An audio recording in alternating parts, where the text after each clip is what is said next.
Hi, my name is Gil Robertson, president of the African American Film Critics Association. Today, we're talking to the wonderful, dynamic cast of the American Society of Magical Negroes. Hell We're yeah. going to kick things off by introducing you to the AAFCA members who are on the call today, starting with Reggie Pounder in Chicago, Cherry Davis. Cherry, I forget where you're at. Are you in LA? Okay. Our student member, Alton in Dallas, Texas. Anthony Witt in New York, New York, Iman Noy-Sweat in Chicago, and Dana Abercrombie in New York. I'm going to let you guys do what you do so well, and I will see you on the other side. And Michael, I didn't forget you. Also, Michael Sewell from Washington, D.C. I'll see you on the other side. Thanks, guys. Bye, Gil. Bye, Gil. Bye.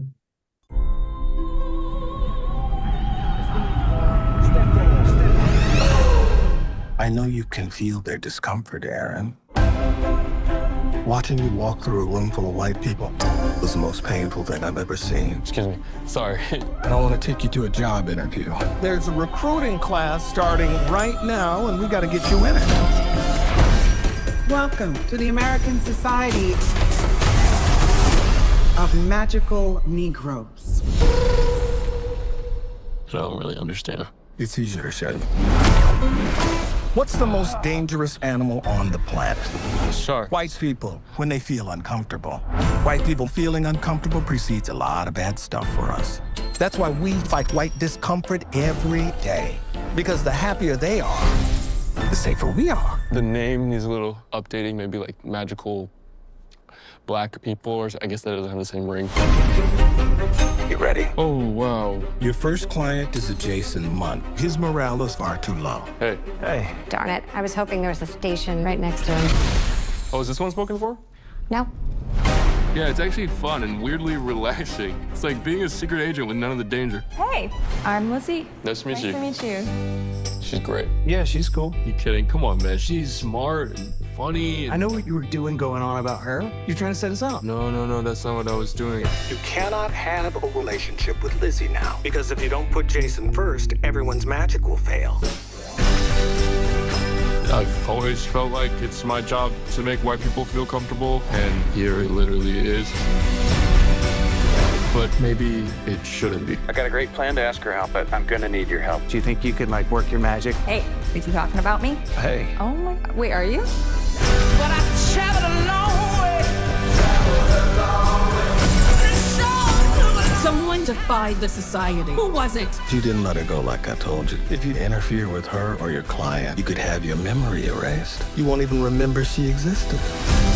Even though we might never see each other again, I need you to know that what we had was real. I'm curious to see how you gonna make it out of all this. Hi, my name is Reggie Pounder, the real critic out of Chicago. And first, I want to say thank you for this provocative piece of work. My question is for David Alan Grier and Nicole Byer. There's a point in the film where Justice's character, Aren, says, for the first time in my life, I discovered that I deserve to live. And I want to know if you guys believe, since you've been a part of the society longer, do you guys believe that the film is saying that those in privilege need to recognize their privilege for us to feel free, or that we need to live in our power and live in our power for us to be free? You know what? Let me just say something real quick. I remember Doc Rivers, who was the coach of the Clippers, when they went through this big moment when they found out all the racist stuff that Donald Sterling had said. And Doc Rivers, he addressed the nation tearfully when he found out. And he said, through tears, I've always loved this country. And all I want you to do is love us back. My feelings watching him say that at home were, you don't have to love me back. I don't demand that of you. Just don't kill me. That's all. So that's what I heard when Justice says, I deserve to be here. Just exist. Don't try to kill us. Let me just get to the end of my day, man. See, that's what I'm talking about. I didn't really answer the question. No, that was good. I thought that was a good answer. Nicole? Top that. I don't know if I can.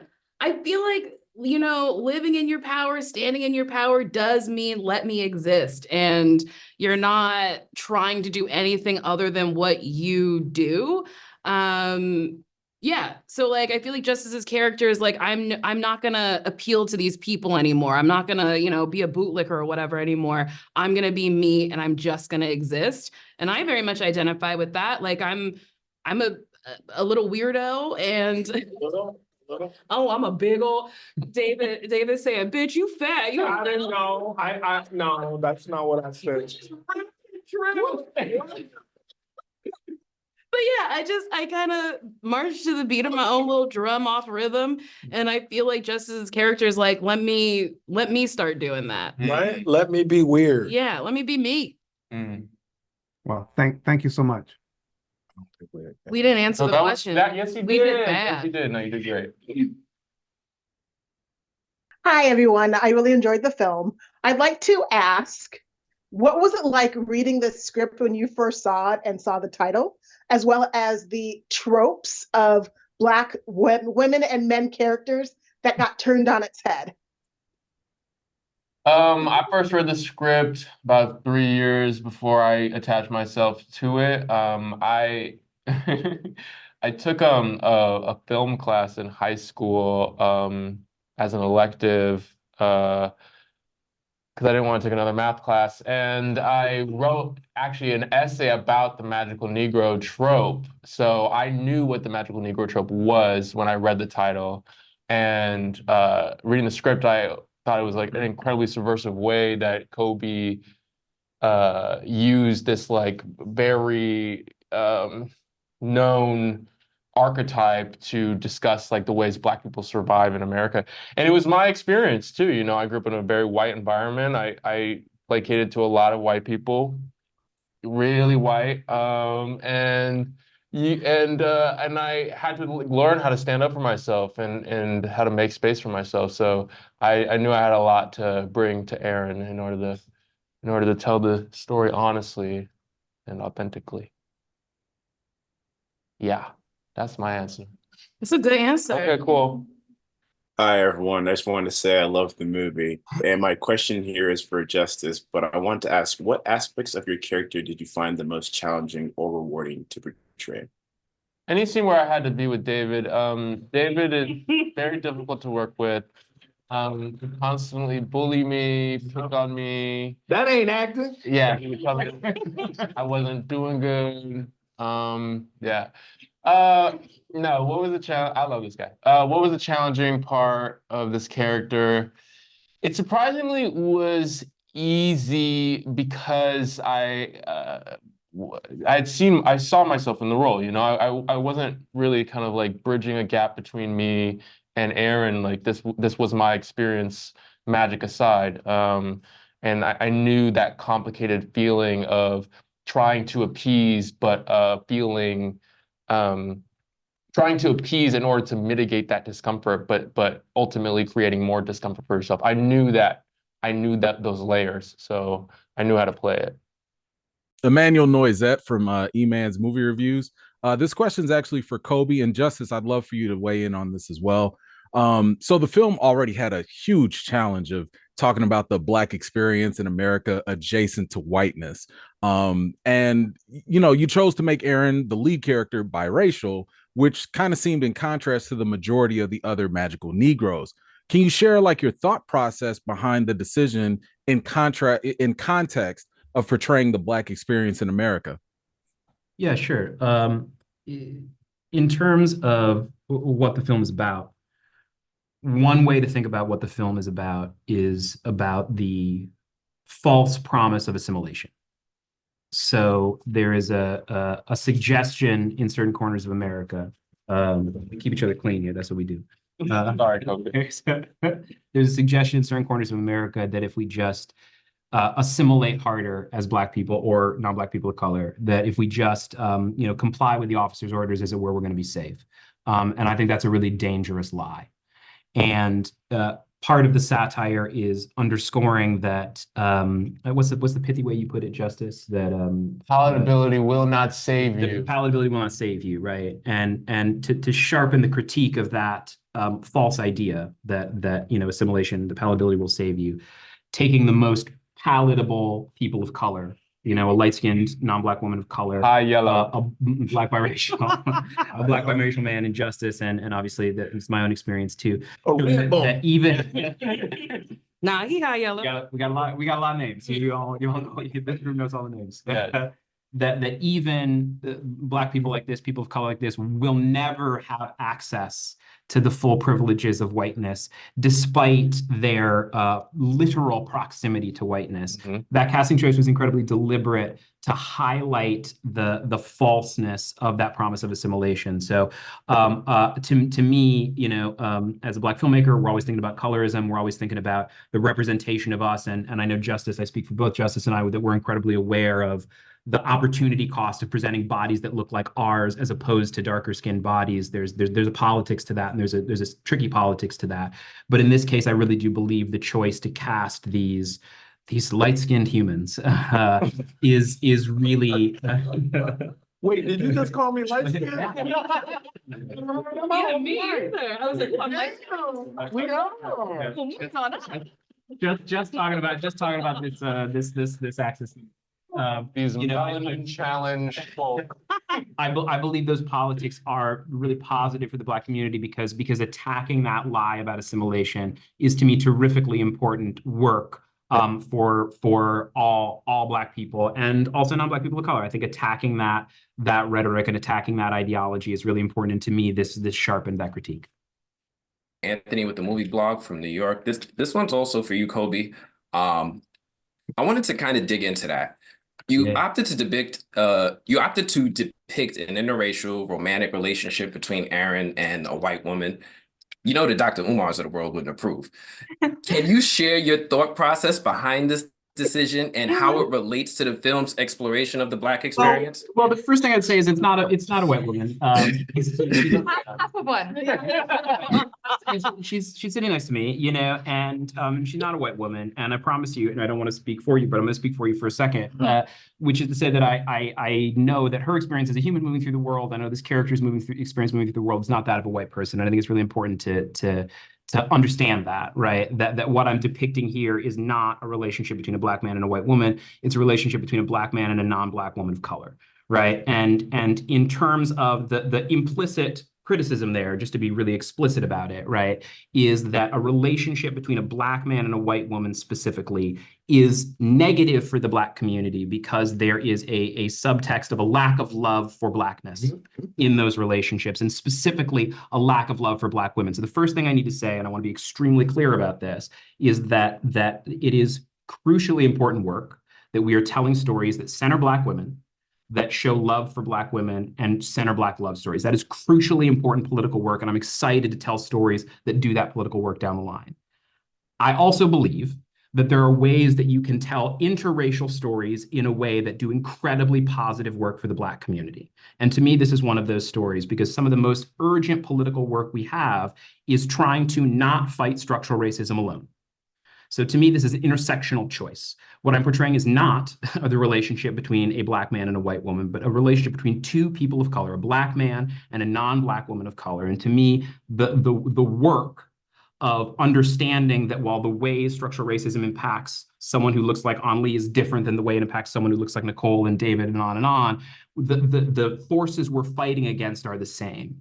And to me, portraying stories where we link hands and say, hey, across these racial lines, we're up against some of the same obstacles, building those coalitions, telling those intersectional stories. To me, that is terrifically impactful work for the Black community and for those same Black people who don't necessarily feel seen enough in all Black love stories. So to me, even though the choice I'm making is to portray an interracial love story, to me, that is incredibly important work for the Black community. And we are a community that is in real danger if these structural racist problems aren't combated. So it's literally a life or death thing to me to do this work.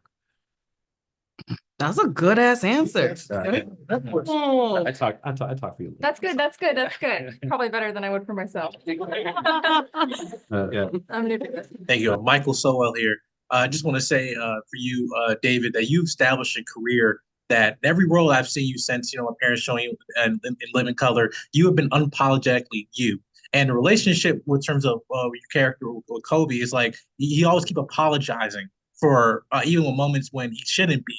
So can you talk about the relationship in terms of your performance of telling as someone who's older, giving wisdom to the younger generation of how not to continue to apologize for being Black and being who you are?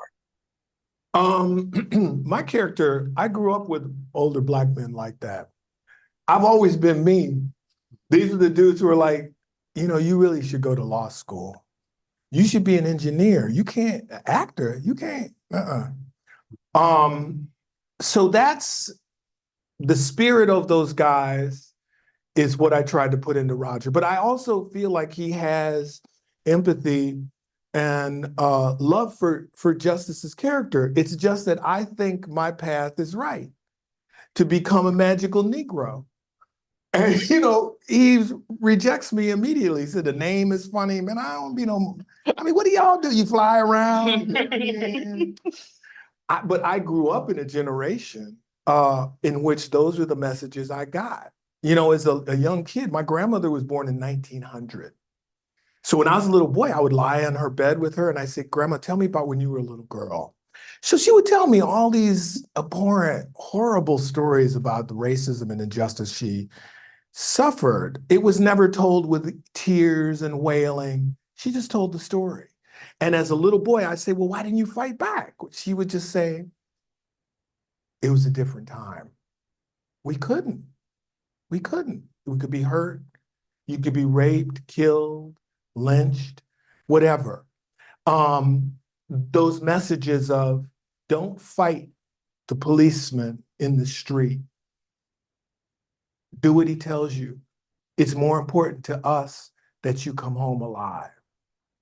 Those kinds of things. Now, as a young person, I'm like, fuck that, man. I want to, you ain't gonna stop me. I'm gonna fight, a lot of that I feel is in the spirit of my character, talking to him. I see some of myself in this guy when I was younger. I think that my character believes in what he's doing. I think if you asked him, well, look at the state of the world. You're not erasing racism and violence toward Black men, Black people. He would probably say, but imagine how worse it would be if we didn't exist.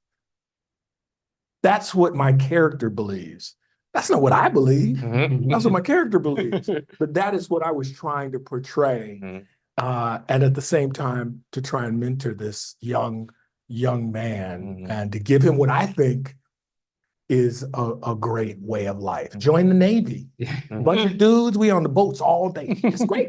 And if I can just tag this, I mean, David, you brought such an incredible integrity to that role. I mean, you hear the way he's talking about that point of view, and it's a hard point of view to hold, right?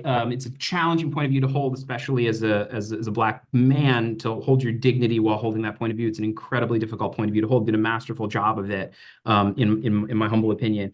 But part of what this film is about protagonism.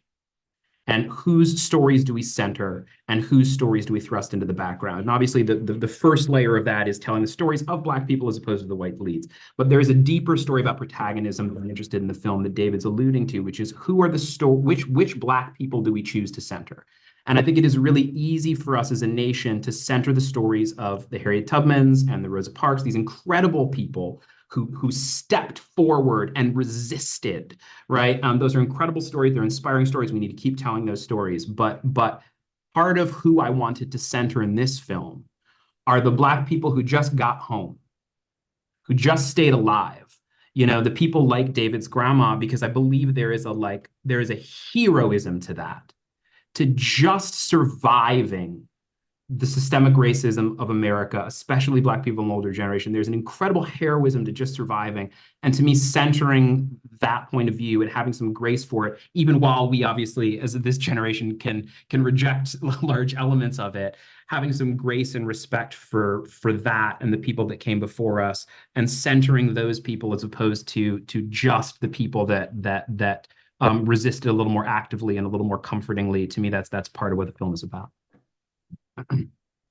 Dana Abercrombie, The Coalition. My question is for the cast. This is a movie about sacrifice, sacrificing yourself for others. And what I wanted to know is, if this organization and other organizations didn't have to exist, where do you think your character's passions would lie? Oh my God. If his organization didn't exist, I think Aren would still be miserable trying to make yarn sculptures work. And just become a shell of himself. I mean, that's not true, right?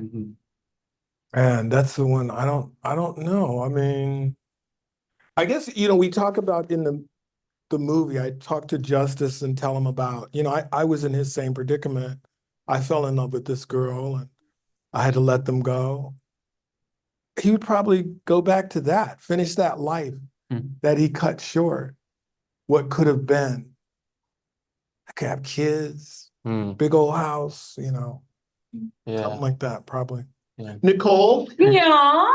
I think Dee Dee would be like a co-CEO somewhere. I think she'd be on a yacht. Like, I think there is no world where Dee Dee is not in charge of something. Yeah. And Definitely HR yeah. materials.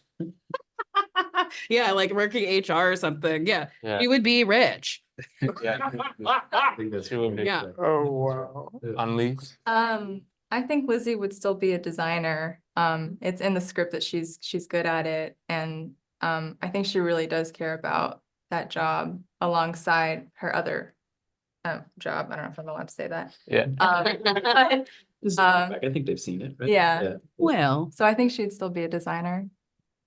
Everyone, thank you again. And Lee, Kobi, Nicole, and David, we love this movie, and we're looking forward to supporting it and seeing it out there in the world. On behalf of the world's largest group of Black film and TV critics, again, thank you for your time, and we hope you enjoyed this edition of AAFCA Roundtables. Have a great day.